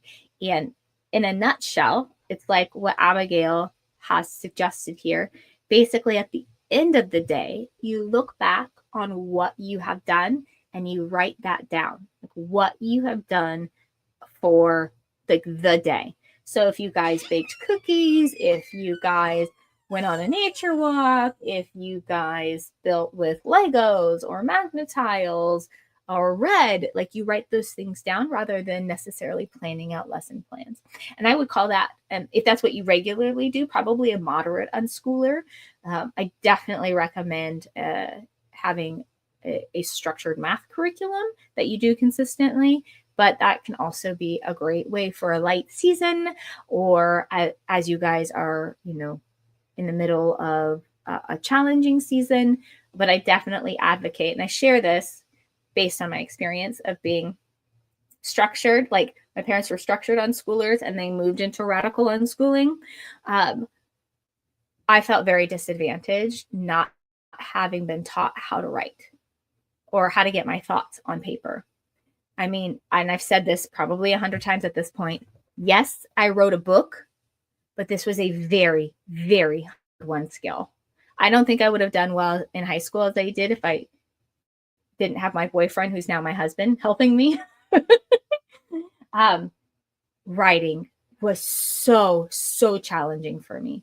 And I got no guidance on it from my parents. And that was one of the things that I'm like, guys, why'd you drop the ball? And I mean, they were very much on the forefront of the grassroots movement of homeschooling. So they didn't have the kind of resources we have now. But I definitely advocate for having a structured language arts curriculum until you get to the point where you feel comfortable that you can help your kids grow in writing. Just because I know what it's like to struggle with writing. And I remember my freshman year of high school, trying to write a 3-paragraph essay was like excruciating. And it turned out terrible. My very kind English teacher, Mr. Johnson, he brought my essay over to me and he's like, so what do you think of this essay, Amanda? And I was like, I think it's really bad and corny. And he was like, I was also thinking it's really corny. And so, I mean, he was just so kind and he was so helpful. Like, you guys, I do not diss teachers. They are amazing. And so many of them are dedicated and incredible people, but they're working in a broken system, which is why homeschooling is superior. So getting off that tangent there, I want to make sure I wrap us up with a few quick questions. There's some good, really quick questions, but I want you to know that most of these questions that I'm answering are all answered in my book, Overwhelmed. And I mean, for those of us who are feeling constantly behind or constantly questioning if we're doing enough, that's why I wrote this book. And I walk you through simple routines that stick, plus mindset shifts that take you from stressed out survival to a peace-filled homeschool routine. And it's short, it's practical, it's written for busy moms like us. So I'm giving away a signed copy in today's giveaway and a digital copy for some runners up, but you can grab it on Amazon at any time. And if you want to check it out, I'm just going to drop the link one more time in the chat before we move on to our final questions. And thank you for those of you who are like chatting in the comments. I really appreciate hearing your thoughts. And honestly, if you disagree with anything I say, you are more than welcome to voice your opinion here. I mean, I have strong opinions and they are based in my experience, but everybody has a different experience. And so if you're like, well, I don't think we should have a language arts curriculum, I'd love to hear why. Because there's, there's so many different ways to homeschool. And I think one of my core things that I try to do as a homeschool coach is help you tap into your mom intuition and start trusting yourself again. Because the way I have developed like our child-led learning experience with the core 4, which is the framework I offer you guys, how I've developed that is learning to trust my mom instincts and know my kids and study my kids. And so truly, I want to help you do that. And that might put you in a direction that I don't recommend. And that's okay. And that's okay. Okay, let me jump back in to a couple of final questions before I land this plane. Alrighty, let's see here. Stacy, I love the executive function info and something I've been trying to work with my teens on. Yes, Stacy, I love that you're working on that with your teens. 10, 11, 12 through the teen years is a great time to help your kiddos learn how to plan, organize, and manage their time and manage their emotions. This is where their prefrontal cortex is doing a lot of growing, and it is a great time for you to begin integrating this into their lives. You can help them by buying a planner and help them like map out their own homeschool routine. Like there's a lot of different ways to do this. Maybe one day I'll create a course for teens to do that. Now at this time, I am currently helping moms, but I love that you're doing that, Stacey. Abigail, yes, trusting our mom instincts is sometimes so hard to do, but so important for our kids' well-being. 100%. All right. So this is a quick question. And for those of you who've homeschooled through K and second grade, I'd love to hear from you in the comments. This is, again, another question from a real mom. I think she put it on my Facebook page. She said, what's your favorite curriculum for kindergarten through second grade? So if you've used a curriculum or not used a curriculum, I want to hear from you in the comments so that when she comes back to listen to this, she can also see what you guys are saying. So I have loved Good and the Beautiful for like kindergarten through third grade for everything. And I love it because it's short and it's simple. Now, some kindergartners, some 5-year-olds, they don't need a curriculum. They're not ready. You don't have to worry about it. Sometimes you might start that curriculum when they're 6, possibly 7. It's okay to start them late if they're not showing an interest. And so I have loved Good and the Beautiful because it's open and go and quick. That's what I love about it. Looks like Rachel says she loved master books for that age. So good. Love it. But again, sometimes our K through second graders don't really like need a lot of curriculum. And I would say definitely just math and language arts. If you wanted to do some kind of social study or science, let them lead it. Science at this age can just be like wonder-based and like, look at the clouds, look at that bird, look at that plant, look at that rock. Like just developing the skills of observation and appreciation, great science skills to develop at those ages. Abigail says, the Good and the Beautiful is lovely for my kids. Yeah, it's just a really solid one. Alrighty. If you are still typing, keep typing. I'm going to move on to the next question. And I'd love to hear from those of you who are live with me. This was a great question from a mom. It made me really giggle. Let me pop it in the comments and then I'll read it out loud. How do you motivate a child who is all about hands-on stuff like building, sewing, fishing, hunting, but allergic to pens? She was telling me about, I believe she said her child was 9. 9. And they're allergic to pens. They really do not like writing. They're not actually allergic. It was just, she was being silly. So one of the things I would say is so interesting is you probably have a very tactile learner, but the fine motor skills of penmanship is just not something they're able to do right now. Sewing is a great fine motor skill. Fishing, tying fishing lures, goodness, I do not have the patience for that. And then if you're hunting, letting them cut up the animal, oh, not my thing. I hate that smell. That is not my jam. But if they're into that, letting them do that hands-on, especially sewing, that is fine motor control. No, it is not penmanship, which you can have them trace things with their finger instead of using a pen. That still makes it more of a gross motor skill. It's still kind of a fine motor skill, but they are beginning to memorize the motions, which is key. It just doesn't have to be small yet, and that's okay. But sewing will also develop fine motor skills. Building with smaller Legos, for sure. Doing that tiny little like fishing, gutting a fish, all of those things are very tactile skills. Let them do them. Don't worry about the drawing or the handwriting right now. If you really want them to work on memorizing the motions of letters, then let them finger trace. And they're beginning to get that muscle memory, but don't force pens. I mean, especially with the sewing, let them do that for sure, 100%. I see Anki. My kids love watching Magic School Bus, and that naturally leads to a lot of science discussions. Oh, I love that. Putting snacks in muffin tins help with fine motor skills. Yeah, that definitely can too. And anything along the lines of fishing or hunting that they can do physically, just let them do it. Just let them do it. And every once in a while, offer, like, would you like to draw an elk?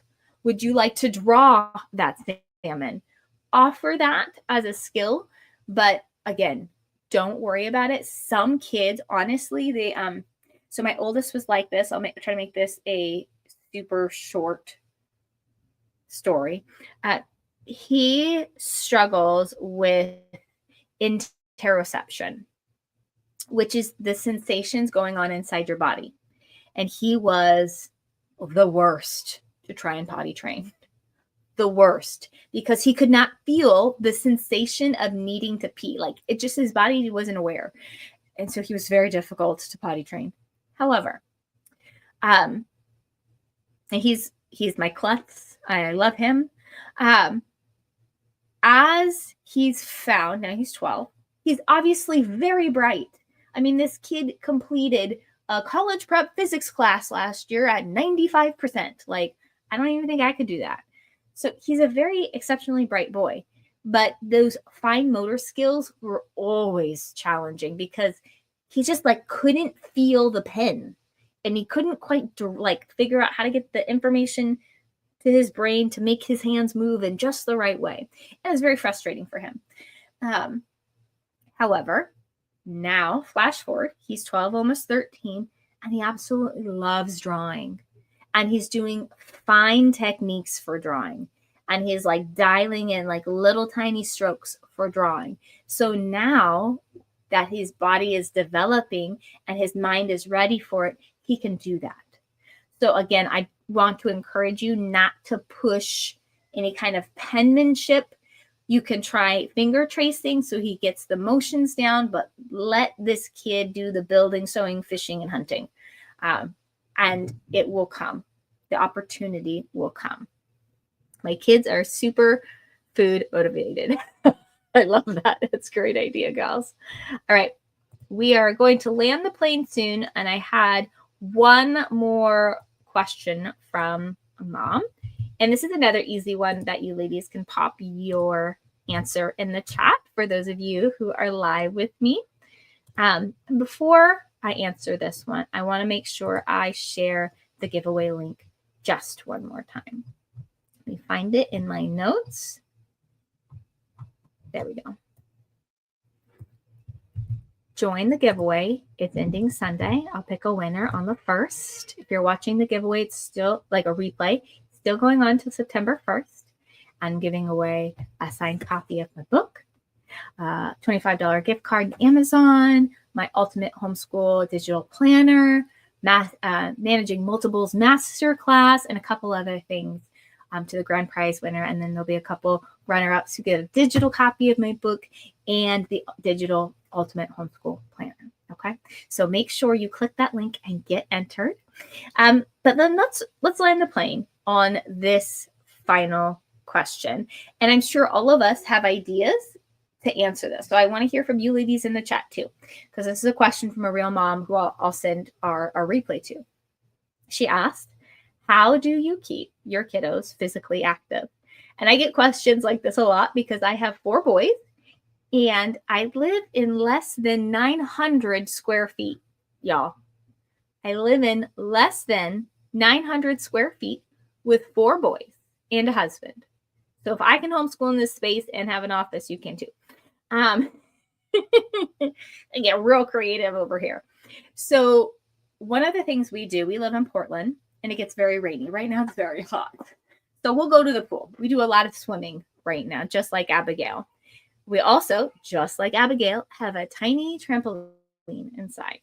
My mom, who has a backyard, she's not within walking distance. She's like 30 minutes away. So the boys will go out and do that. But on a daily basis, we have a tiny trampoline inside of our house. That is how often my 10-year-old, who kind of gets like droopy and sleepy, he wakes himself up and stays focused for homeschooling. He'll go jump on that for a little bit.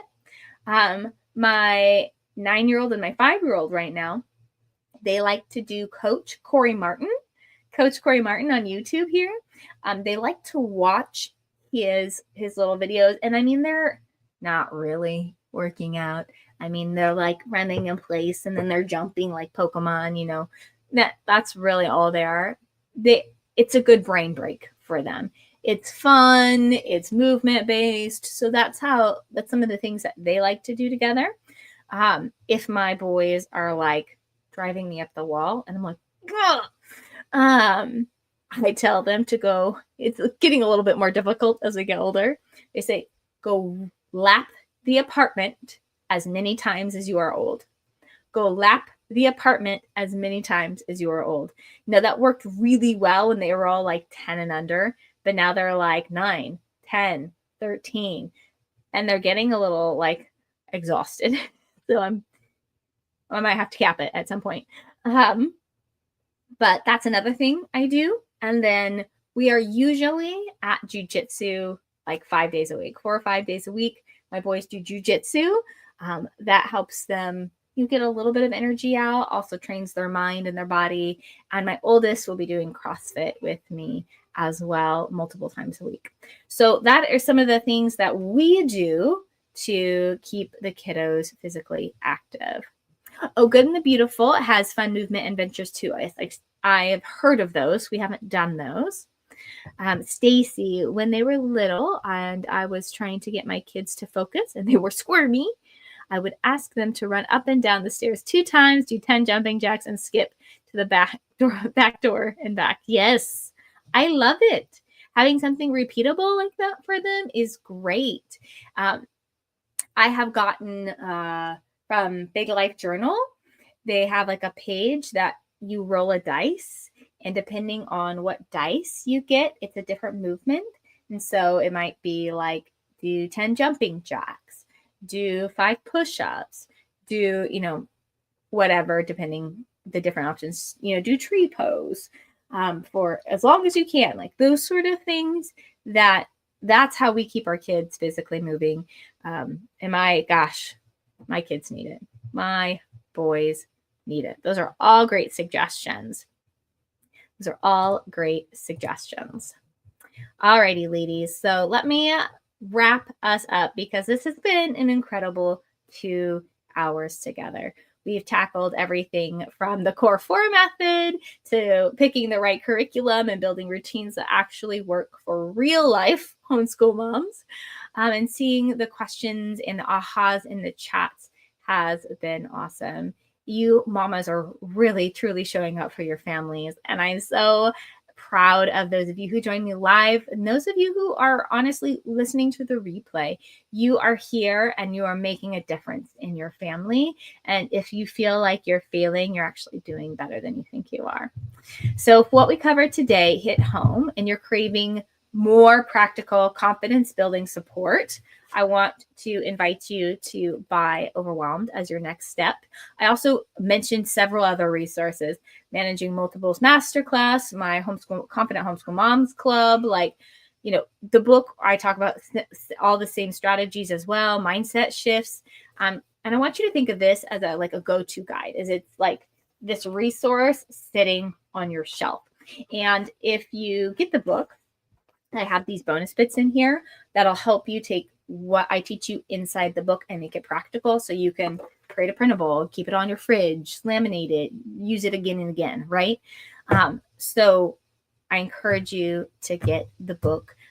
It's on Amazon. It's got real stories with actionable tips. Make sure you entered the giveaway. I'm leaving it open through Sunday. So I'll pick a winner on September 1st. And if you're catching the replay early, you can still enter. And I just would encourage you to follow me here on YouTube. Remember, you don't have to figure this all out by tomorrow. It's all about the small steps. We care about progress over perfection always. And your kids are lucky to have you. You're doing better than you think. All right. So thank you so much for joining me, ladies. I will see you next time that I host a Q&A. And I just really appreciate having you here.